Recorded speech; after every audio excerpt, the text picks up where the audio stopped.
Democracy government of the people, by the people, for the people. কে বলেছিলেন এই সংজ্ঞাটা? আমেরিকার 16তম প্রেসিডেন্ট আব্রাহাম লিঙ্কন, একজন মুচির ছেলে। সেই গণতন্ত্রের কি আছে? আপনি নিশ্চয় বলতে পারেন আমি কম বেশি শিক্ষিত। অবশ্যই কিছু শিক্ষিত। আমার হাতে কি রিক্সা? কেন? আমি ভালো কিছু করার কি আমার যোগ্যতা নাই, দক্ষতা নাই? আছে, কিন্তু আমার যাচাই বাছাই করার আমার প্ল্যাটফর্ম পাইনি। তার আগে ওনারা খেলা শুরু করে দিয়েছেন, খেলা হবে, খেলা হবে।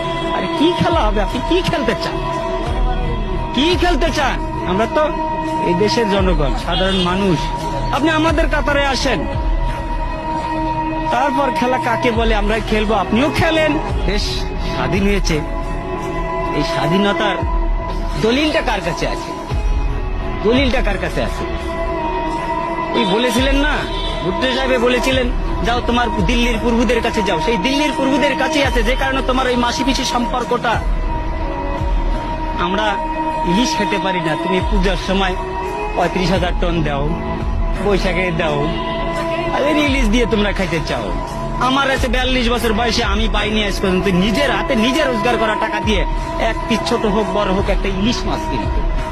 আরে বৈশাখ মাসে আমরা ইলিশ দিয়ে পান্তাবো কোথার থেকে? লবণ দিয়ে তো খাওয়ার সুযোগ পাই না। মানুষের কমপক্ষে 5টা মৌলিক অধিকার আছে। 5টা মৌলিক অধিকার হচ্ছে: 1, খাদ্য, বস্ত্র, বাসস্থান, শিক্ষা, চিকিৎসা। আমরা কোনটা পাচ্ছি বলতে পারবেন কেউ? আপনারা এখানে যারা আছেন, আমরা কোনটাতে স্বয়ংসম্পূর্ণ আছি? শিক্ষা ব্যবস্থাকে কোথায় নিয়ে যাওয়া হয়েছে?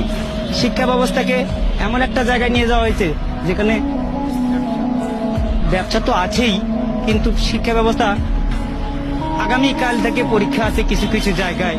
আমার ছেলের জন্য আমি পরীক্ষার ফিস পাঠাই দিছি এই রিক্সা চালিয়ে। সেখানে দেখলাম যে বাবা তোমার পরীক্ষা কিভাবে হবে? বলতেছে 8-10 জন করে গ্রুপ নিয়ে হবে পরীক্ষা। এটা কোন ধরনের শিক্ষা ব্যবস্থা? 8-10 জন করে নিয়ে গ্রুপ নিয়ে পরীক্ষা হবে? একটা জাতিকে ধ্বংস করতে গেলে হিরোশিমার পারমাণবিক বোমার দরকার হয় না, শিক্ষা ব্যবস্থাটাকে শুধু ধ্বংস করে দিলেই যথেষ্ট। সেই ব্যবস্থাই করে